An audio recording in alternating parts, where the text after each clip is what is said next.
Look at all we got.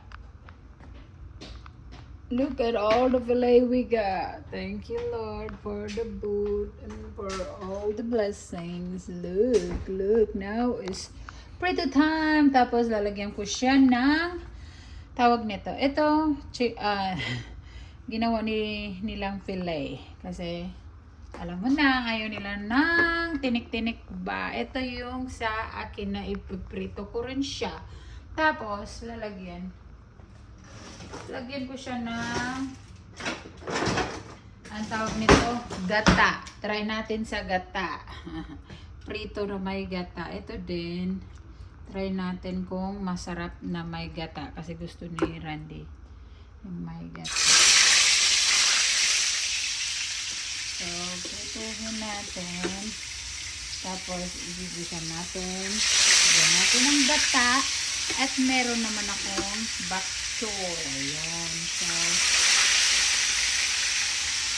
magiging yan ito mga bebe. At ang taba talaga ng nakuha namin.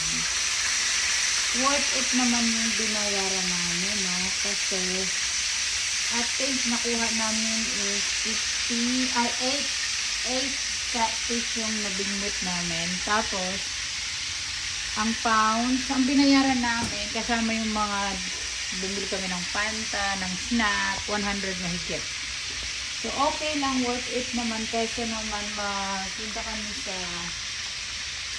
sa free, ano bang tawag yan? Free area fishing na magtagal ka doon nakatayo, wala naman kasiguraduan kung makakakuha ka ng isda or anong mabingwit mo.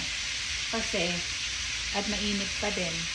So, dito at least, may entrance siya.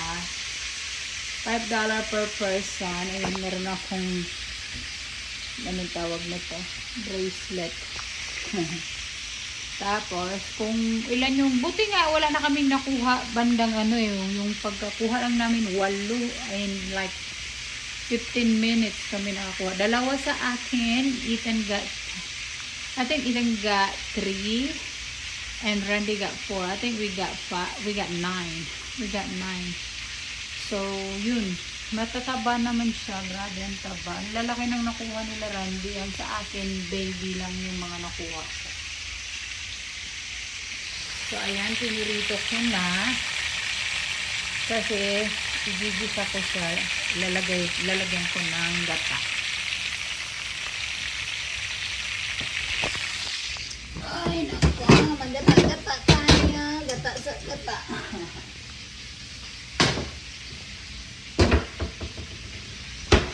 Tignan natin kung yummy-licious ba. So, yan lang muna ang ating update. Basta, thank you so much sa blessing ko pa God kasi ang bilis namin nakakuha ng food. Ayan. Thank you so much. Have a good day, everyone. Bye.